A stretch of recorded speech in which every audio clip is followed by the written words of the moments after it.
야고보서 말씀, 야고보서 말씀. 우리는 주님의 소유입니다라는 제목을 가지고 하나님의 말씀 증거하도록 하겠습니다.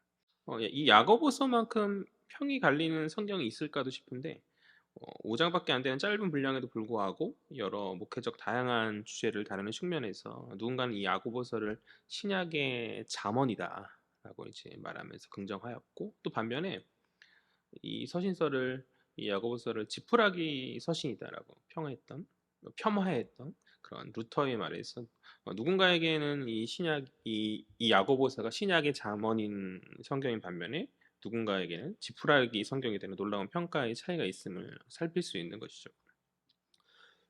그러나 이 야고보서를 지푸라기 서신이라고 폄훼한 루터의 말은 이 서신에 대한 오해에서 비롯된 것이 분명한데, 당시 루터는 오직 의인은 믿음으로 말미암아 산다라는 그 로마서 말씀을 붙잡고 믿음으로 의를 얻는다라는 이신칭이라고 하죠. 이 이신칭의 교리를 슬로건으로 내세워서 종교 개혁을 이제 진행하는 중에 있었는데, 그러니까 행위가 없는 믿음은 죽은 믿음이다라고 말하는 그 행위를 강조한 듯한 야고보서의 그런 내용이 루터의 입장에서는 어, 이 신칭의 교리와 대치되는 어떤 반대되는 주장으로 보였던 것이죠.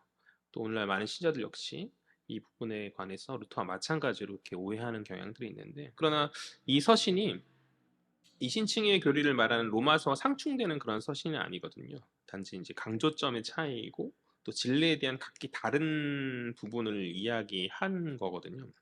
이후에 이제 다시 살필 기회가 있겠지만, 바울의 로마서는 죄인이 믿음으로 의를 받아들임으로, 그러니까 죄인이 믿음으로 의를 받아들임으로 말미암아 변화되는 그 신자의 신분과 어떤 상태에 대한 이야기를 하였다라고 한다면, 야고보서의 야고보는 믿음으로 변화된 신분 안에서 우리의 그 의를 이제 어떻게 나타내 보여, 그러니까 우리의 의를 나타내 보이는 것에 대한 그런 이야기를 하고 있는 것이기 때문에, 즉 로마서와 야고보서는 행위와 믿음이라는 서로 상충되는 주제를 가진 것이 아니라 단지 이제 각기 다른 주제를 이야기하고 있는 것이기 때문에 충분히 조화되는 각각 성경 속에서 중요한 부분을 차지하고 있고, 루터의 폄훼는 지나친 것이다라는 것이죠. 우리는 이러한 오해를 뒤로하고 이 야고보서의 귀중한 진리의 말씀들을 계속되는 강의 시간 가운데서 온전히 잘 새겨야 하는 줄 믿습니다. 앞서 말했듯이 야고보서가 신약의 잠언이라 불릴 정도로 다양한 주제들을 이야기하여 주고 있고, 또한 이 서신서의 수신자들이 고난과 시련 가운데 있는 이제 가난한 성도들이거든요. 디아스포라 흩어져 있는 흩어져 있는 그리스도인으로서 가난한 성도들, 대부분 그들이 가난했을 것인데, 이들과 마찬가지로 우리 헤아림 교회도 어, 지금 작은 교회이고, 또 비록 이들처럼 지독한 가난으로 줄이고 힘든 어떤 고통 가운데 있지는 않지만 인생의 고난과 어려움의 순간들을 우리 역시 겪고 있잖아요. 그런 측면에서 우리 앞에 놓인 여러 고난과 여러 시련의 문제들 앞에 우리가 그러한 시험을 어떻게 반응하며 어떻게 나아가야 할지에 대한 귀한 답을 우리에게 이 야고보서가 제시해 어, 줄 것이 이제 기대되기 때문에, 그런 기대함 가운데서 우리가 이 야고보서의 말씀들을 계속해서 강해되어지는 이 야고보서의 말씀들을 우리 마음에 잘 새겨야 하는 줄 믿습니다. 우리 1장 1절 말씀 보죠. 오늘 짧은 2절밖에 안 됐어. 1절 말씀 다 같이 읽겠습니다. 시작. 하나님과 주 예수 그리스도의 종 야고보는 흩어져 있는 12지파에게 문안하노라. 아멘. 오늘은 첫 시간이기 때문에 서론적인 내용들 좀 살펴야 될 것 같은데요. 이 야고보서는 야고보라는 발신자가 열방으로 흩어진 신자들에게 보낸 서신이죠. 즉 편지 형식으로 쓰여진 그런 성경, 편지다라고 이렇게 이해하면 될 것 같아요. 우리 이 1절을 통해서 이 편지의 발신자가 이제 야고보임을 살필 수 있는데, 문제는 이 야고보가 어떠한 야고보냐라는 것이죠. 자신을 야고보라 소개한 것 말고는 또 야고보 전체 안에서도 그에 대한 그에 관한 어떠한 단서를 제공하여 주지 않기 때문에 정확히 어떠한 야고보다라고 이렇게 우리가 확신할 수는 없지만, 어, 그의 편지 가운데 굳이 자신에 대해서 이제 뭐 어떤 설명을 하지 않아도 되는, 이름만 되면 초대교회 안에서 통용될 만한 그런 인지도와 권위를 가진 사람임은 우리가 추측해 볼 수 있는 거죠. 그렇죠? 이게 뭐 무명의 사람이거나 이름 없는 그런 사람이었으면 나는 어디에 위치해 있고 뭐 어디에 속해 있고 뭐 이런 어떤 직분을 가지고 뭐 이렇게 구구절절 말했을 텐데, 그런 거 없이 나는 야고보다라고 말한 것을 보아서 이 이름만 되면 초대교회 성도들이 다 알만한 그런 사람이구나. 그런 인지도가 있고 권위가 있는 사람이고 권위가 없으면 이런 서신서가 뭐 그들 가운데서 읽혀질 리도 없잖아요. 우리가 추측해 볼 수 있는데 그러한 사람이다라고 추측해 볼 수 있는데 신약에서는 총 4명의 야고보가 등장해요. 성경 안에서 신약에서는 총 4명의 야고보가 등장하는 첫 번째 야고보는 예수님의 제자로서 요한의 형제이고 세베대의 아들 야고보이죠. 굉장히 중요한 역할을 했던 사람이에요. 예수님 제자 중에서 그렇던 야고보이고 후에 이제 순교당하는 그런 야고보이고 두 번째 야고보는 마찬가지로 예수의 제자로서 작은 야고보라고 흔히 불리는데요. 알페오의 아들 야고보이죠.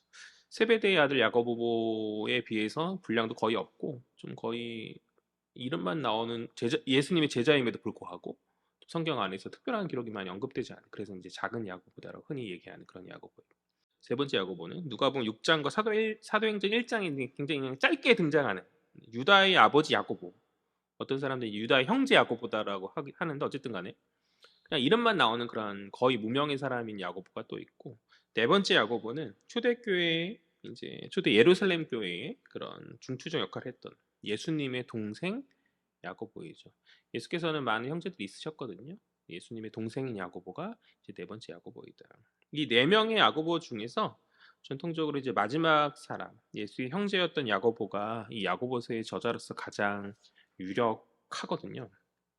첫 번째 세베대의 아들 야고보는 예수의 제자들 중에서도 굉장히 중추적 역할을 한 사람이지만 사도행전 12장에서 그가 이른 시간에 순교해요. AD 44년경에 그가 순교하게 되는데 이 야고보서는 학자들이 생각하기에 이 야고보서는 아무리 빨리 쓰여도 AD 45년 이후일 것이다. 45에서 48년 더 그 이후로도 말하는 학자들이 있어서 야고보가 먼저 죽었기 때문에 세베대의 아들 야고보고 예수님의 제자인 세베대의 아들 야고보가 먼저 죽었기 때문에 그 야고보일 리는 첫 번째 야고보일 리는 없을 것 같고 또 두 번째인 알페오의 아들 야고보 작은 야고보는 좀 뭐랄까 비중이 많이 없고 또 세 번째 유다의 아버지 야고보도 마찬가지이고 그래서 제가 아까 이야기했던 것처럼 이름만 말하면 통용될 인지도와 권위를 가진 야고보가 이 야고보서를 썼을 거거든요.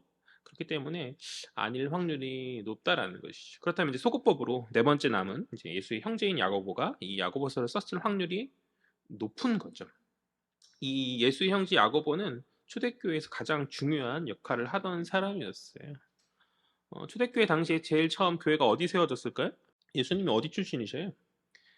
이스라엘 유대 출신이 사람이죠. 당연히 그러하니 당연히 이제 예루살렘의 교회가 가장 먼저 초대교회가 세워졌겠죠. 거기서 교회가 시작되는 거죠. 그런데 이제 그 교회가 박해를 피해서 흩어지게 되거든요. 흩어진 가운데 이방으로 흩어지는데 그 위쪽에 있는 안디옥, 그러니까 이방 땅 안디옥을 중심으로 해서 이방인 교회들이 많이 흩어지게 되거든요. 근데 이 야고보는 처음 교회가 시작 세워졌던 예루살렘 교회에서의 그 일종의 장로라고 할까요? 지도자의 역할을 하던 그런 사람이었어요. 굉장히 중추적 역할을 하는 사람이고 바울이 그를 평가하기를 교회의 기둥과 같은 인물이었다. 첫 번째 교회에서 굉장히 높은 위치에서 리더 역할을 하던 사람이고 바울은 그를 교회의 기둥과 같은 인물이다라고 평가했고 또 사도행전 15장을 보면요. 예루살렘 공의회로 모여요. 교회가 이제 첫 번째 여러 가지 이제 교리적 문제로 교회가 이제 확장되는 가운데 이방인들과 기존 유대인들이 막 섞이는 가운데 여러 가지 교리적인 문제들이 발생할 때 그 교리적인 문제들을 정립하기 위해서 예루살렘의 첫 번째로 이제 공의회가 열리는데 그래서 의장의 역할을 감당할 정도로 권위와 인지도가 있었던 그런 사람이었기 때문에 제가 앞서 설명한 대로 이름만 대면 통용될 인지도와 권위를 가진 사람이 썼을 것이라는 그 추론에 가장 부합한 사람이 이 예수의 형제 야고보가 아니겠는가. 사실 이 예수의 형제 야고보는 처음부터 예수를 믿고 따랐던 사람은 아니죠. 마가복음 3장을 보면 예수께서 공생의 초반에 굉장히 바쁘셨거든요. 식사할 겨를도 없이 성경에 이렇게 표현돼요. 식사할 겨를도 없이 사람들의 어떤 분주함 가운데 그들을 가르치시면서 막 그런 가운데서 있을 때 그때 예수의 친족들, 그러니까 예수의 형제들과 그 안에 이제 마리아까지 포함하여서 예수를 붙들러 오거든요. 그리고 그들이 이야기하기를 예수께서 미쳤다라고 이야기. 그 가운데 이제 아마 야고보가 분명히 있었겠죠. 그들이 생각에 어느 날 갑자기 자신의 형님이 야고보의 형님이니까 자신의 형님이 예수께서 장남이셨으니까 형님이 집안일은 다 내팽개치고 무슨 랍비죠. 랍비 같은 역할을 하는 거죠. 랍비가 되어서 돌아다니더니만 더군다나 그것이 메시아에 대한 자기 주장이잖아요. 그러니까 자신들의 시각으로 보았을 때 예수를 잘 안다는 그 형제들의 시각으로 보았을 때 이건 예수가 제정신이 아니구나라고 그렇게 오해를 하였던 것이죠. 그때 분명 그 자리에 야고보가 있었을 것이고 아마도 미쳤다라고 말한 장본인이 혹 야고보일 수도 있는 거죠. 예수를 미쳤다고 말했던 예수 신족들 가운데 그 장본인이 아닐 수도 있고 될 수도 있지만 야고보일 수도 있다라는 것이죠. 어쨌든 그런 생각을 공유했던 사람이라는 것이죠. 그는 어머니 마리아와 함께 장남인 형님을 정신 차리게 하여서 가정을 회복하고자 그렇게 다짐하면서 예수께 나아왔을 것이라는 것이죠. 그러나 그는 예수로부터 섭섭한 말만을 듣고 돌아가죠. 예수께서 뭐라 말씀하시죠? 예수의 어머니와 형제들이 왔다라는 그런 사람들의 말에 예수께서 말씀하시기를 누구든지 하나님의 뜻대로 행하는 자가 내 형제요 내 자매다라고 그렇게 그리고 내 형제요 내 자매 내 어머니다라고 그렇게 말씀하시는 것이죠. 그러니까 주님의 뜻대로 행하는 자가 바로 내 가족이다라고 그렇게 말씀하신다라는 것이죠. 그러니까 당시 예수의 말씀을 들었던 많은 사람들은 자신을 그러니까 친족으로 가까이 가족으로서 가까이 대해 주시는 그런 주님의 말씀을 굉장히 은혜롭게 여겼겠으나 그러나 실제 가족들이 실제 친족인 그들에게 있어서는 자신들을 가족 취급하지도 않는다고 그렇게 생각하고 실망할 수 있는 그런 말이잖아요. 그렇죠? 어, 이것을 잘 받아들이고 극복해야만 이제 예수님과 바른 관계를 잘 맺는 것인데 주님이 어떠한 분이신지 깨닫고 바른 관계를 잘 맺는 것인데 그 당시까지만 하더라도 야고보는 믿는 자가 아니었기 때문에 그 입장에서 예수의 이런 말은 굉장히 섭섭하면서도 정말 미쳤다라고 말할 그런 어떤 생각이었다는 것이죠. 미쳤다라고 이렇게 생각될 그런 상황이었다는 것이죠. 그런데 아무튼 그랬던 그가 이걸 얘기를 해요. 그랬던 그가 오늘 이 서신 가운데 자신을 무엇라고 소개하고 있는가라는 것이죠. 뭐라 소개합니까? 1절 보니까 하나님과 예수 그리스도의 종이다. 뒤에 부분 예수 그리스도의 종이다라고 말하고 있죠. 그러니까 놀라운 고백이 아니었습니까? 놀라운 고백이 아닐 수 없는 것이죠. 엄청난 변화가 놀라운 변화가 그의 가운데 어떻게 일어난지 모르겠지만 일어나게 되었다는 것이죠. 과거 미쳤다라고 말했던 그가 그리스도의 종임을 예수를 완전히 주로 시인하고 그분을 메시아로 시인하고 그리스도로 인정함 가운데 그분이 나는 그분의 종이다라는 놀라운 변화의 고백을 하고 있다라는 것이죠. 과거 그는 예수를 말리려 했던 사람이죠. 과거 자신이 형님께 실망하고 섭섭한 가운데서 그는 예수를 주로 인정하지 않고 부정하였어요. 과거 예수의 가르침을 듣던 그 자리에 있었던 그 수많은 군중들, 예수께서 식사할 겨를도 없이 가르치셨던 그 수많은 군중들 사이에서 그는 그 자리에 있는 그 누구보다도 예수를 잘한다 자부했을 거예요. 왜요? 그는 예수의 형제이기 때문에 함께 자랐고 함께 가정에서 많이 대화하고 많이 어울렸잖아요. 많이 그렇기 때문에 지금 형님인 예수가 미쳤고 그 자신이 알았던 그 생각으로 인해서 형님이 예수가 미쳤고 그런 형님을 사람들이 오해하여서 따르고 있다라고 이 수많은 사람들이 그렇게 오해함 가운데 따르고 있다라고 그렇게 단순하게 치부하였었겠지. 그러나 그러한 그의 알은 오히려 그의 신앙엔 방해 요소가 아닐 수 없었죠. 그러니까 때로 어설픈 알미 신앙에 방해되는 순간들이 있다라고 저는 그 생각하거든요. 마가복음 6장을 보면요. 예수께서 이제 고향 땅 나사렛에서 말씀을 가르치실 때 놀라운 권위의 말씀대로 사람들을 가르치셔서 사람들이 굉장히 놀라거든요. 그런 놀라움 가운데 그들의 반응은 뭐냐면 그들이 뭐라 말하는가? 이 사람은 마리아 목수의 아들이 아닌가? 이 사람은 마리아 목수의 아들이 아닌가? 라면서 이렇게 부정적으로 반응을 해요. 놀라운 말씀을 듣고 이분이 그리스도시요 살아계신 하나님의 아들이다라고 반응하는 것이 아니라 놀라운 말씀인 건 인정하는데 얘가 어떻게 이렇게 하지? 얘는 마리아 목수의 아들 아닌가? 이렇게 말한다는 것이죠. 그들은 예수의 고향에서 예수의 성장을 보았던 사람도 있고 예수에 대한 이야기를 들었던 사람도 있고 막 그랬겠죠. 그래서 앞선 야고보와 마찬가지로 그들의 알미 믿음으로 나아가기에 방해가 되는 것이죠. 제가 잘했다라고 생각하는 것 중에 하나가 제 모교에서 제가 이제 뭐 목사로서 뭐 설교를 하거나 뭐 이렇게 사역을 하거나 하지 않았던 거를 잘했다고 생각해요. 어, 제 어린 시절에 저희 어떤 그런 사고들 제가 했던 사고들을 많이 보았던 그분들이 이제 뭐 앞에서 이제 마치 그런 것이 없는 것 마냥 이렇게 설교를 하고 하는 거에서 은혜가 되었을까라는 생각. 물론 이제 아 저런 사람도 저렇게 변화될 수 있구나라고 우리 장 목사가 이렇게 우리 영준이가 이렇게 변화될 수 있구나라고 은혜 받으시는 분도 있을 수도 있겠지만 그렇죠. 잘 몰라야지 더 은혜가 된다고 생각하거든요. 감사한 거는 저희 어린 시절이나 이런 것들을 잘 모르시는 분들이 이 자리에 앉아 있기 때문에 그래서 그런 걸 많이 알았다면 제가 전하는 그 말씀이 굉장히 좀 코웃음치고 너나 잘했어야지 이렇게 말했을 수도 있지 않았을까? 어쨌든 그러니까 때로 모르는 게 도움이 되는 때가 있다라는 것이죠. 그러니까 어설픈 알미 뭐 어떤 신앙이나 이런 것에 방해가 되는 순간도 있다는 것이죠. 오늘날 자신들이 잘 알고 있다고 생각하는 사람들의 알미 얼마나 예수께 나아가기에 방해가 되는지 소위 똑똑하다고 말하는 사람들이 자신의 머리를 믿고 주님을 믿지 못하는 일들이 많이 있잖아요.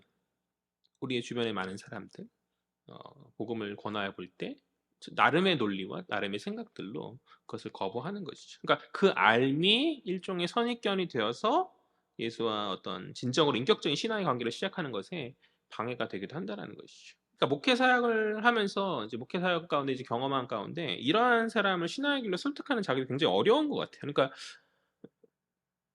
아예 교회를 생판 모르면 그냥 겸손하게 와서 그냥 배우는 자세로 이렇게 오거나 그냥 그런 사람들이 오히려 어려움이 없고 어설프게 교회를 어린 시절에 밟아봤다든지 아니면 좀 "난 다 알아."라고 말하는 또는 자신만의 논리, 어떤 자신만의 알을 주장하는 사람들에게 복음을 전할 때 그 복음이 설득되어지는 것이 굉장히 어렵더라라는 것이 저희 목회 사역의 경험이거든요. 그러니까 어 사람이 하는 일이 아닌 것 같아요. 결국 이런 사람들의 변화는 사람이 하는 일이 아니고 뭐 모든 사람의 변화가 다 그렇겠지만 사람이 하는 것이 아니라 성령께서 특별한 은혜를 주셔야 한다고 특별히 알 자부하는 그런 사람들에게 아 특별한 하나님의 도움이 역사가 필요하다는 생각을 하는데 그런 사람들을 위해서 우리가 기도해야 된다고 생각합니다. 이런 부류의 사람들이 있다 한다면 뭐 주변에 뭐 가까운 형제일 수도 있고 부모님일 수도 있고 뭐 지인일 수도 있고 그런 사람이 있다면 우리가 더 기도해야 된다고 생각합니다. 아무튼 그런 성령의 역사하심이 누구보다 예수를 안다고 생각했던 야고보에게 임하였다는 것이죠. 나 예수를 잘 알아 했던 사람이죠. 형제인 가족인 그보다 예수를 더 잘한다고 말할 자가 누가 있겠어요. 나 예수를 잘한다. 그래서 그 선입견에 그 알미의 선입견에 갇혀서 예수를 믿지 못했던 야고보에게 역사함이 임한 것이 성령 역사하심. 그렇게 야고보가 변화되었고 그는 스스로 그리스도의 종이라 주장하며 나아가고 있다. 놀라운 변화가 그에게 일어났었다. 사실 이 1절의 야고보 자기 자신에 대한 소개는 좀 재미있는 표현이에요. 한글 성경에서는 잘 드러나진 않는데 1절 원어로 보면 뭐뭇의라는 소유격의 반복이거든요.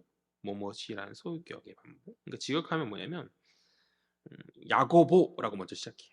우리 한글 성경 뭐뭐의 종 야고보 이렇게 되는데 그렇게 안 되고 원어 성경은 야고보라고 시작하고 그 다음에 하나님의 그리고 주의 그리고 예수의 그리스도의 종 이렇게 다시 야고보 하나님의 그리고 주의 예수의 그리스도의 종 이렇게 번역되거든요. 직역되거든요. 그러니까 하나님의 주의 예수의 그리스도 이렇게 4번 반복되는 모모의 어떤 소유격의 반복은 그가 무엇에 속한 자인지를 강조해 주는 것이죠. 그가 무엇에 속한 자인지를 강조하여 준다.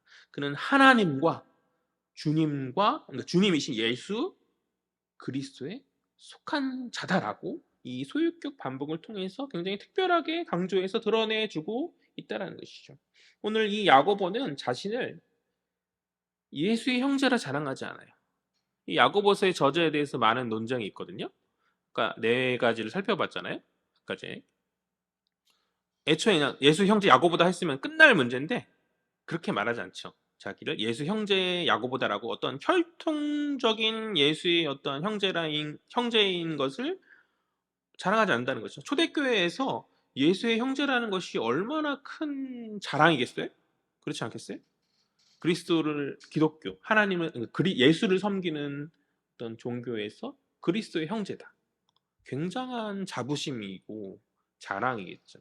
또 그에게 얼마나 큰 권위를 주겠냐라는 것이죠. 그러나 그는 그것을 주장하지 않죠. 나 예수 형제 야고보다라고 말하지 않는단 말이에요. 그런 얘기 하지 않아요. 그것은 그에게 중요한 게 아닌 것이죠. 그보다 더 중요한 것은 그가 바로 하나님과 주 그리스도 예수의 속한 자라는 것이죠. 저는 이 짧은 야고보의 이 자신의 속에 우리가 따라가야 할 신자의 귀한 정체성에 대한 답을 발견해요. 우리가 누구인가? 우리 정체성은 무엇인가? 어느 누군가에게는 어떤 자신의 직함이 어떤 혹은 어떤 자랑이 자신의 정체성인 것이죠. 나는 어디 어디 회사의 대표이다. 아니 어디 어디 사장이다 등등의 그런 것들. 또 어느 누군가에는 자신의 그 자녀들의 어떤 잘남이 정체성이 되기도 하는 것이죠. 나 유명한 누구누구 엄마예요라고. 나 교회에서 뭐 이렇게 집사님들 많이 하시잖아요. 나 누구누구 엄마야 하면서 이렇게 하는 그런 것들. 누구 그런 것들 있잖아요. 좀 좋은 대학을 가거나 어떤 좋은 직장을 가거나 어떤 뭐 요즘 좀 그렇게 한지 예전에 한참 요즘도 좀 그런가? 공무원 같은 거 한 누구 공무원 뭐 누구 엄마야라든지 누구 교수면 누구 교수 뭐 이런 식으로 누구 집사 뭐 이런 식으로 그런 잘남을 자랑하는 것들. 그게 그리스도인의 정체성이 되어서 되겠는가라는 생각을 하거든요. 동기 카톡방에 슬슬 이제 담임 목회를 하는 동기들이 생겨나고 있어요. 저처럼 이제 개척한 경우를 제외하고 이제 청빙으로 담임을 하기에는 아직은 좀 이른 나이인 것 같아요. 이후에는 좀 청빙하는 친구들이 좀 더 동기들이 좀 늘어나겠지만, 그러니까 청빙으로 담임이 되는 친구들은 이제 드문 경우인 거죠. 그래서 담임 목사를 하는 친구들이 많이 없죠. 개척하는 친구들도 사실 많지 없어서 그렇게 담임이 많이 없는데 어쨌든 간에 한두 명씩 이제 슬슬 생겨나고 있는 그런 상황인데, 근데 이제 카톡방에 사람들이 이제 누구누가 이제 담임 목사님 됐다고 이게 굉장히 이게 누구누구 담임 목사님 하면서 굉장히 이렇게 호들갑 떨면서 막 이야기를 하는 거예요. 그래서 저는 이게 좀 뭔가 좀 별로였어요. 평소에 단톡방이 되게 조용하거든. 거의 얘기 안 하거든요, 잘. 얘기 안 하는데 누구 담임 됐다 축하해 하면서 얘기하면서 하는데 누구 담임 그러니까 축하해 하고 누구야 이렇게 평소에 다 목사라는 얘기도 붙이지 않는데 갑자기 이렇게 담임 됐다고 해가지고 누구 담임 목사님 하면서 막 계속 이게 뭔가 담임을 강조해서 이제 호들갑 떨면서 얘기하는 그거가 그러니까 축하하는 분위기는 알겠는데 애초에 신학생들이 다 사역자들이 뭐 담임 목사가 되기 위해서 사역을 시작했지 담임 목사가 되기 위해서 사역을 시작한 것은 아니었거든요. 모르겠어요. 처음 시작했을 때 목사가 되는 그 끝에 담임이라는 어떤 자리가 있어 그걸 그리면서 했는지는 전 모르겠지만 그런 것조차 전 모르고 시작했거든요. 마치 그러니까 뭔가 담임이 되면 성공한 것처럼 호들갑 떠는 분위기가 맞나라는 그런 생각이 들어가지고 그래서 이제 좀 말을 할까 하다가 거기서 말을 하면 제가 굉장히 이상한 사람이 되는 것이죠. 그냥 넘어갔는데 또 한편 드는 생각은 뭐냐면 담임이 되는 친구들도 있지만 담임이 막 그 준비하는 가운데 청빙이 막 어그러지고 떨어진 친구들도 있을 거 아니에요? 그런 위화감도 있을 터인데 어쨌든 간에 좀 그런 얘기들을 호들갑 떠면서 할 필요가 있을까라는 생각이 들었어 가지고 지적을 하면 괜히 이제 분위기 깨는 것 같은데 말았었는데 저는 좀 스스로 생각해요. 교회가 성장해서 우리 헤아린 교회 공동체 목사들이 좀 많아진다 할지라도 저는 이렇게 담임이라는 말을 웬만하면 좀 지양해야겠다라는 생각을 들어요. 그러니까 외부에 나가서 교회를 대표하는 위치에서 어디 담임 목사입니다 말하는 건 어쩔 수 없죠. 그러니까 왜냐하면 어쨌든 뭐 외부에서 봤을 때 어떤 교회를 최종 책임을 지는 사람이 누군지에 대한 구분은 필요하니까 그렇지만 교회 안에서 굳이 저 담임 목사입니다. 이렇게 담임이라는 말을 붙이는 그런 게 꼭 필요한 일인가? 이게 굉장히 중요한 정체성인가라는 생각을 좀 하게 되거든요. 요즘에는 좀 뭐랄까 담임뿐만 아니라 무슨 굉장히 무슨 디렉터 무슨 교육 디렉터며 뭐 이렇게 굉장히 앞에 막 호칭들을 굉장히 많이 붙여요. 그러니까 큰 교회가 시작한 것 같아. 근데 그런 호칭 그리고 뭐 큰 교회는 아니더라도 일반적인 교회 같은 경우도 우선 전임 막 이렇게 하는 거죠. 그러니까 보통 신대원 3학년을 졸업하고 나면 이제 전임 사역을 하는지 파트 사역을 할지 보통 나눠지게 되는데 파트 사역은 이제 교육부서만 맡는 거고 전임 사역은 이제 월요일 빼고 화수목금토주 이렇게 계속 풀타임 사역이죠. 전임으로 이렇게 되는 건데 이게 사실은 선택으로 파트를 하는 친구들도 있지만 선택이 아니라 그 자리가 이제 없는 가운데서 전임을 하기 위한 어떤 경쟁 가운데 전임이 안 된 친구들도 있는 거잖아요. 근데 이제 뭐 그 전임이라는 거에 되게 이제 어쨌든 교회에서 이제 전임이 되게 되었는데 이 전임이라는 것에서 굉장히 어깨가 올라가는 이게 사실은 아무것도 아닌 건데 그냥 시간 지나 보통 이제 뭐 파트 하다가도 1년 뒤면은 다시 전임되고 이렇게 되거든요, 보통. 근데 그거에 대해 굉장히 이 어깨가 올라가고 그래서 뭔가 그전 했던 모습과 다른 모습들을 좀 보일 때가 있어요. 저는 이렇게 같이 사역했을 때 그런 분들이 몇 명 있어요. 제가 전임병이라고 뭐라고 했거든요. 저거 전임병이라고. 예를 들어서 항상 보면은 그 자기 자리를 만들어요. 신기하게. 전임이 되면 전임만의 특별한 자리를 만들어요. 보통 이제 교육자실 안에서 구석지고 좀 이런 외진 자리를 좀 안 하고 가장 딱 넓고 책상 좋은 거를 딱 차지해가지고 그리고 제가 얘기했던 거 전임병 중에 하나 모니터 꼭 두 개 써요. 요즘에는 모니터 두 개 쓰는 게 많이 대세인데 그때 당시에 이제 교회에서 보통 컴퓨터를 제공해 주는 거잖아요. 근데 어떻게든 구해가지고 모니터를 두 개를 만들어 항상 보면 두 개를 만들고 그리고 보면 이제 여기 커피를 한 잔 이렇게 딱 커피에 관심을 많이 가지기 시작해. 그런 내려 먹는 커피들이나 이런 것들 있잖아요. 그래서 원래는 안 그랬던 사람인데 이제 그렇게 하고 그리고 이제 음악을 좀 틀어놔요. 찬양의 은혜로운 음악들을 좀 틀어놔요. 그러니까 보통은 이제 그 공간에 여러 사람이 쓰는 같은 공간이니까 그렇게 안 하는데 그러니까 저는 그래서 그런 걸 전임병이다라고 이제 얘기했었던 그런 것이 있는데 그게 내 정체성이 되면 안 되잖아요. 그죠? 그런 것이 내 자랑이 되면 안 되죠. 그러니까 교회가 자꾸 뭔가 그러니까 목회자들조차 자꾸 무언가 뭐 전임 파트 뭐 이렇게 요즘에 인턴이란 말도 쓰더라고요 교회에서. 아니 전도사면 전 인턴 전도사란 말 쓰던데 저는 이게 월급 안 주려는 꼼수 아닌가라고 저는 굉장히 부정적으로 생각하는데 어, 수습 전도사라도 사역자로서 인정해 줌으로 해야 전도사라는 책임감을 갖고 할 건데 무슨 왜 그렇게 할까라는 되게 안 좋은 문화인 것 같아요. 무언가 자꾸 앞에다 무언가를 만드는 그런 것들 있잖아요. 앞에다 그런 무언가 만드는 것들. 그러니까 음, 교회에서 장로고 안수집사고 권사고 이런 것들만으로도 무언가 자꾸 어깨뽕이 올라가고 무언가 자꾸 그렇게 되는데 그거 외에 자꾸 또 뭔가를 늘리면서 막 이렇게 뭔가 하는 그런 것들을 좀 안 해야 된다고 생각하고 아무튼 그래서 저는 지금 미리 얘기하는 거예요. 성도들 뭐 교회가 부흥하고 성장하더라도 저는 이렇게 담임 목사라는 얘기 웬만하면 좀 지양하고 어쩔 수 없는 경우 할 수 없지. 같은 동등한 동역자 무슨 교육자들 뭐 앞에 무슨 전임 목사 무슨 수석 목사 뭐 이런 말들 좀 이렇게 안 하고 구분을 위해서 때로 사용할 경우가 있을지 모르겠지만 그게 정체성이 되어서는 안 된다라는 것이죠. 그러니까 목사의 세계도 그러한데 일반 성도의 세계에 말하면 무엇이겠냐는 것이죠. 그러니까 우리의 정체성이 무언가 어떤 직함이나 우리의 자랑이 되어서는 안 되거든요. 그거 하려고 시작한 거 아니잖아요. 그러니까 담임이 되는 게 중요한 게 아니라 신실한 종이 되는 게 목회자에게 중요하듯이 성도들도 마찬가지 아닌가요? 무언가 누구누구의 잘난 아들의 엄마가 되거나 혹은 어디 회사의 내 대표가 되거나 이게 우리 인생의 목적이 되어서는 안 되는 것이죠. 우리 인생의 목적은 무엇입니까? 우리가 온전히 하나님의 소유가 되어지는 것이죠. 우리가 주님의 야고보가 말했듯이 주님의 소유가 되어져야 한다는 것이죠. 우리가 예수의 소유가 되어지는 것이 중요하고 그리스도의 소유가 되어서 그분의 종됨이 우리가 온전히 회복해야 될 우리의 본래적 정체성이라는 것이죠. 오늘 야고보가 말하는 이것을 우리는 잊어서는 안 돼. 자꾸 우리가 착각하고 자꾸 그래서 쫓아가려고 해요. 어디 좋은 회사에 누구, 어디 공무원 합격해서 어디 거기에 하는 누구. 그게 아니라 하나님의 누구죠. 그리스도의 누구누구 아무개. 그러니까 우리의 정체성이 바로 그런 것입니다. 자꾸 세상적 사람들의 어떤 그런 생각 가운데에서 아니 오늘날 한국 조국교회 목회자들이 그걸 너무 잘 보여주고 있다고 생각해서 너무 안타까운 것 같아. 담임이 중요한가? 내가 신실한 주님의 종이 되는 것이 중요한 것이지.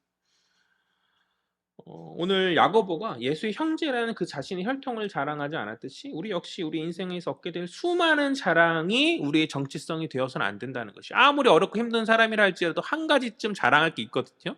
한 가지쯤 인생 안에서 기쁨들이 있거든요. 그러한 것이 우리의 정체성에 우리 이름의 앞에 서서는 안 된다는 것이죠. 오직 하나님과의 관계 안에서 우리의 신자로서의 정체성을 바로 세우고 오직 주 예수 그리스도의 관계 안에서 하나님과 주님의 소유로서 우리가 종됨을 깨닫고 우리가 그렇게 바르게 나아가야 하지 않겠는가. 우리의 모든 신앙 여정은 바로 이러한 정체성을 기초로 하여서 시작되어야 하는 거죠. 이러한 바른 정체성의 확립 안에서 시작된 신앙은 어떠한 상황과 어려움이 있다 할지라도 흔들리지 않는다고 저는 그렇게 믿어요. 고난이나 환란이 다가온다 할지라도 내가 주의 소유인데 무엇이 문제겠어요? 그러니까 내가 어떠한 직함을 얻었는데 그 뭐 회사의 대표라 치죠. 회사의 대표가 되었는데 그 회사가 망하면 나는 그냥 무너지는 거예요. 그걸 붙잡고 평생 살았으니까. 그렇잖아요? 내가 누구 어떤 자녀의 자랑이 이렇게 했는데 그 자녀가 어떤 실수를 하거나 문제가 됐을 때 그 내 자랑이 와장창 무너지고 나는 무너지는 것이죠. 그러나 주님, 내가 주의 소유가 되면 우리 하나님 신실하신 하나님이고 변하지 않으시는 하나님이시며 넉넉하시고 풍요로운 하나님이시며 전지전능하신 하나님이신데 우리의 인생의 모든 문제가 뭐가 문제가 되겠냐는 것이죠. 내가 내 인생의 주인이면 나의 모든 문제를 내가 다 책임져야 하거든요. 그런데 내 인생에 있는 모든 문제들을 내가 다 감당할 수 있습니까? 내 인생에 발생되는 모든 문제를 내가 다 감당할 수 있어요? 혹 어떤 똑똑한 사람들은 자신이 가지고 있는 그 알무로 말미암아서 감당할 수 있을 거다라고 그렇게 큰 소리 치곤 하죠. 그러나 그런 사람들은 진짜 어려움들을 많이 못 겪어봐서 그런 거죠. 그러니까 감당할 수 없는 어려움들이 반드시 옵니다. 반드시 오죠. 그러니까 제가 약간 저주스러운 예언인데 인생에 살다 보면 그런 상황들을 부정의 상황들을 맞닥뜨릴 수밖에 없어요. 그럴 때 우리는 그것을 어떻게 해결할 거예요? 내가 다 할 수 있다고 큰소리 치는 사람들 어떻게 그것을 해결할 거야? 그래서인지 그런지 그런 사람들은 고난을 닥치고 자신의 어떤 감당할 수 없는 문제가 이게 올 때 그때 예수를 찾는 사람이 많아지는 것 같아요. 그때 보통 이제 뭐 똑똑하고 막 그랬던 사람들이 감당할 수 없는 상황 가운데 무너짐 가운데서 길을 발견하지 못한 가운데 주님께 나아가잖아요. 그것도 은혜죠. 그것도 은혜인 것이죠. 그렇게라도 돌아올 수 있으면 그러나 저는 그 전에 깨닫고 돌아오는 게 참된 지혜이고 참된 은혜라고 저는 그렇게 생각하거든요. 뭐 아무튼 간에 혹 이 땅을 살아가는 가운데 자신의 알무로 자신의 힘으로 모든 문제들을 잘 견뎌냈다라고 하죠. 그런 사람들도 분명 있을 수 있으니까. 잘 견뎌냈다 치죠. 그러나 죽음 이후에 그 내세에서도 그러한 자신의 잘남이 자신을 지킬 거라고 생각한다면 그것은 굉장히 오만이죠. 죽음이 어떻게 될지 어떻게 장담할 수 있어요? 그렇지 않습니까? 내가 내 모든 인생과 내세의 모든 것들까지 책임질 수 없죠. 죽으면 어떻게 책임지겠어요? 책임질 수 없고 그러한 능력은 우리에게 없다라는 것이 성경이 말하는 진리거든요. 진리잖아요. 그렇게 우리는 반드시 주님이 필요하고 주님이 내 인생의 주인이 되셔서 나의 모든 것들을 책임져 주셔야 한다라는 것이죠. 그 주님이 내 주인이 되셔서 나의 인생을 나의 내세까지 다 책임져 주시면 무엇이 문제겠는가? 어떤 환난과 고난이 닥친다 할지라도 우리는 흔들리지 않고 기쁨으로 나아갈 수 있는 것 아니겠어요? 그러한 신앙 가운데 기초로 할 때 그러니까 나의 어떤 잘남과 나의 어떤 능력을 의지하면서 나아가는 신앙이 아니라 오직 주님의 능력으로 의지함, 주님을 신뢰함 가운데 나아가는 그런 신앙은 흔들리지 않는 것이죠. 나의 잘남을 의지하는 신앙, 나의 어떤 열심과 행위를 의지하는 신앙은 그것이 무너질 때 다 같이 와르르 무너질 수밖에 없는 것이에요. 그러나 주를 의지함 가운데 내가 주의 소유임을 깨닫는 온전한 정체성 가운데 그런 깨달음 가운데 나아가는 신앙은 그러한 것에 기초한 신앙은 무너지지 않는다. 어떤 상황 가운데 기쁨으로 나아갈 수 있다. 우리 2절 말씀 볼까요? 다 같이요. 다 같이 읽겠습니다. 시작. 내 형제들아 너희가 여러 가지 시험을 당하거든 온전히 기쁘게 여기라. 아멘. 2절에서 이제 하반절을 보면 야고보서는 시험 가운데 어떻게 해요? 하반절을 보면 온전히 뭐라 그래요? 기뻐하라라고 말하는 것이죠. 기뻐하라. 시험 가운데 기뻐하라라고 말하고 있어요. 1절 하반절을 보면 편지의 수신자가 흩어져 있는 12지파라고 되어 있는데 디아스포라는 말이거든. 흩어진 자다라는 건데 초대교회 이제 박해 이후에 예루살렘 교회를 떠나서 그곳에 있던 신자들이 열방으로 이제 떠나가게 되었어요. 그러니까 예루살렘을 떠날 수밖에 없는 거예요. 예루살렘이 너무 좋아서 같이 이렇게 예배드리고 서로 이렇게 부한 자는 자신의 재물을 나누어서 가난한 자들이 나눠주고 막 그 안에 너무 여기가 막 천국이었거든요. 그러니까 이 사람들이 너무 좋으니까 땅 끝까지 가라는 예수 그리스도의 말씀을 지키지 못하고 그것을 너무 여기가 천국처럼 살았는데 흩어지지 않으니까 어떻게 해요? 하나님께서 당시의 섭리 안에서 그곳에 핍박을 내려주셔서 그곳 사람들이 어쩔 수 없이 예루살렘 교회를 떠날 수밖에 없는 그래서 이제 자기가 아닌 타의로 예루살렘을 떠나 곳곳의 열방에 퍼져서 이제 복음을 전하는 그런 상황이 온 거죠. 어쨌든 간에 그런 사람들이 이제 디아스포라 유대인이라고 이제 흩어진 자들이다라고 이야기하는데 흩어졌으니 유랑하는 자들인 것이죠. 흩어졌으니 그들의 상황은 고난이고 어려움의 상황이죠. 그러니까 가나안 가운데 하루하루가 어려운 그들의 처지란 말이에요. 근데 그럼에도 불구하고 야고보는 오늘 2절에서 그들에게 무엇을 요구하죠? 기쁨을 요구하는 것이죠. 그러니까 이 기쁨이라는 말은 그 어느 서신서에서도 이것을 문안인사, 그러니까 서론에 이야기하고 있지 않거든요. 어느 다른 서신서, 성경에 많은 서신서들 있잖아요. 이 기쁨이라는 말을 문안인사에 넣지 않아요. 근데 유독 야고보 요서에만 이렇게 들어가 있는 것이죠. 그러니까 야고보가 서신서 서두에 이 기쁨을 사용한 것은 굉장히 이례적인 것이고 그래서 의도적이다. 그 의도는 무엇인가? 여전히 상황이 불안전하고 어렵다 할지라도 그럼에도 신자는 그럴 수 있는 자라는 거죠.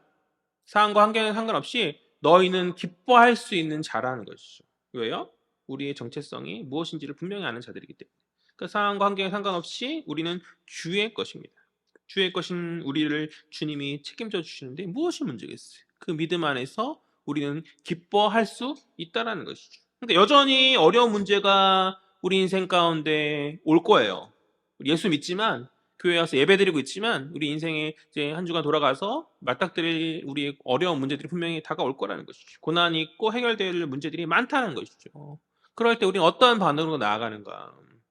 그때 말하는 것이죠. 혹자도 이렇게 말하는 것이죠. 주님, 제가 이런저런 문제들 있는데 다 해결하고 이거 다 해결하고 주님 섬길게요. 주님 아시죠? 이번만 잘 넘기고 그러면 이 다음에 주님을 잘 섬길 수 있습니다. 이렇게 수많은 불완전한 상황과 문제들 앞에서 혹자는 이렇게 말한다라는 것이죠. 그러나 불완전함이 완전함이 될 때 섬기겠다는 그 마음의 그런 생각은 이루어질 수 없는 꿈이죠. 우리 인생 가운데 언제 완전했던 순간이 있습니까? 꼭 공부 못하는 애들이 이런 핑계를 많이 하거든요. 뭔가 공부할 때 뭔가 내가 컨디션이 오늘 좀 안 좋아요. 아니면 어떤 시간이 많이 없어. 뭐 이렇게 뭔가 이렇게 오늘 아파요. 막 하면서 내가 몸이 되게 건강하고 시간도 넉넉하고 뭔가 나에게 조건들이 되들 때 내가 공부할게요. 이렇게 하는 친구들이 있죠. 항상 보면. 그게 아니죠. 그냥 힘들고 어려워도 그냥 해야 되는 거죠. 그래야지 공부를 잘할 수 있는 건 아니에요. 신앙도 저는 마찬가지로 생각하거든요. 완전해지는 그 순간에 주님을 섬긴다는 거는 꿈이에요. 허구예요. 될 수 없는 일이에요. 우리 인생은 늘 주님 오신 그날까지 불완전할 것이고 그 불완전한 가운데서 주님을 섬길 수 있는 그것이 바로 신자의 믿음, 참된 믿음이고 신자가 보여야 될 특별함인 거죠. 그렇지 않습니까? 아니, 주님이 은혜 주셔서 부유하게 하면 내가 잘 섬길 것 같아요? 그 다음에 다른 게 온다니까요? 왠지 내 자식이 말을 안 들어. 혹은 어떤 가정사이에 뭔가 문제가 있거나 뭔가 또 완벽함을 요구함, 그 완벽함 안에서 내가 주를 섬긴다? 그것은 불가능한 일입니다. 내가 몸이 아파도 내가 힘이 들고 내가 경제적으로 어려워도 그것과 상관없이 주를 섬기는 거죠. 그걸 섬기는 것이죠. 자꾸 상황과 환경을 핑계로 하여서 주를 섬기는 그것에 좀 뭔가 자꾸 이유들을 만들려고 하는 것 같아요.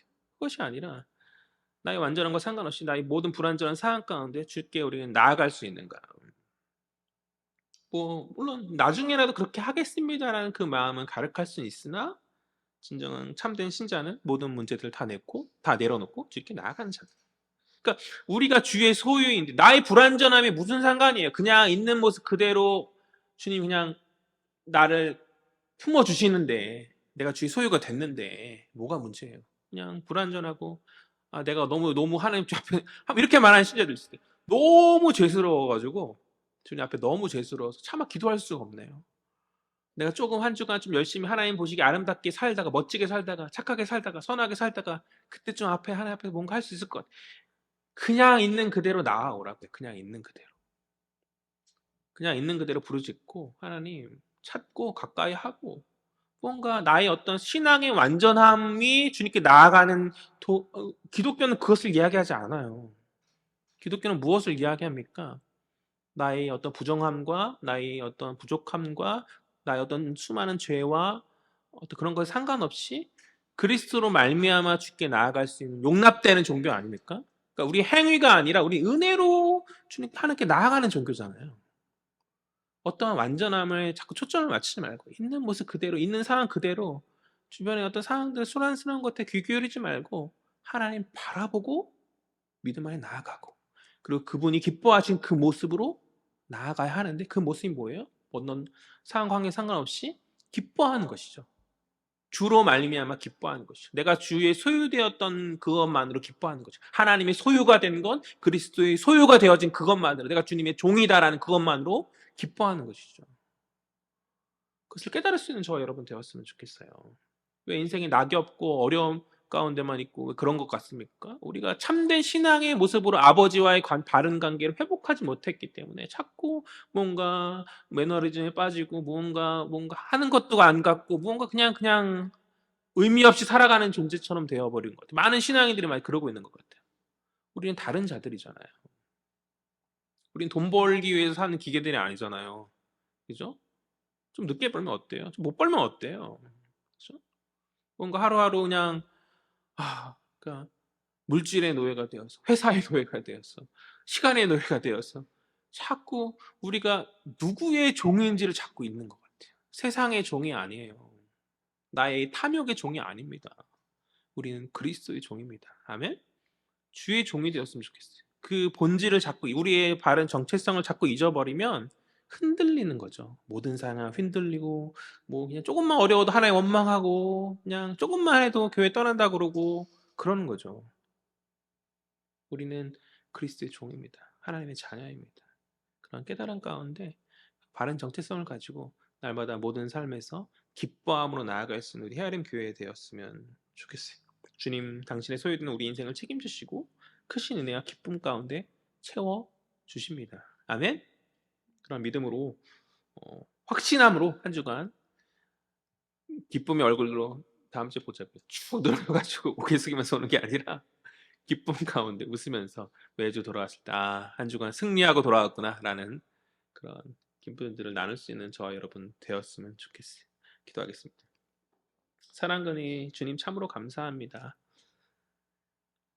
주님 우리를 너무나 사랑하여 주시고 자녀 삼아 주시고 주의 소유로 삼아 주시니 참으로 감사합니다. 이러한 바른 정체성 가운데 흔들리지 않는 믿음으로 설 수 있는 저희들 될 수 있도록 주여 붙들어 주시옵소서. 상황과 환경에 휘둘리며 나아가는 것이 아니라 온전히 주님만 바라보며 아버지 믿음 안에서 온전히 설 수 있는 저희들 될 수 있도록 주여 붙들어 주시옵소서. 그래서 한 주간 세상 가운데 나아갔을 때 참된 주의 자녀로서 온전히 맡겨진 사명들을 온전히 감당하며 그들 가운데 기쁨의 복음들을 전하며 선포할 수 있는 믿음의 사람들 될 수 있도록 주님 붙들어 주옵소서. 우리 헤아림교를 그렇게 부르신 줄 믿습니다. 주님이 기뻐하시는 기쁨의 공동체, 이 땅 안에서 천국의 모습을 투영할 수 있는 아버지 복된 공동체로 설 수 있도록 주님 주장하여 주옵소서. 감사드리며 이 모든 말씀 살아계신 예수 그리스도의 이름으로 기도합니다. 아멘.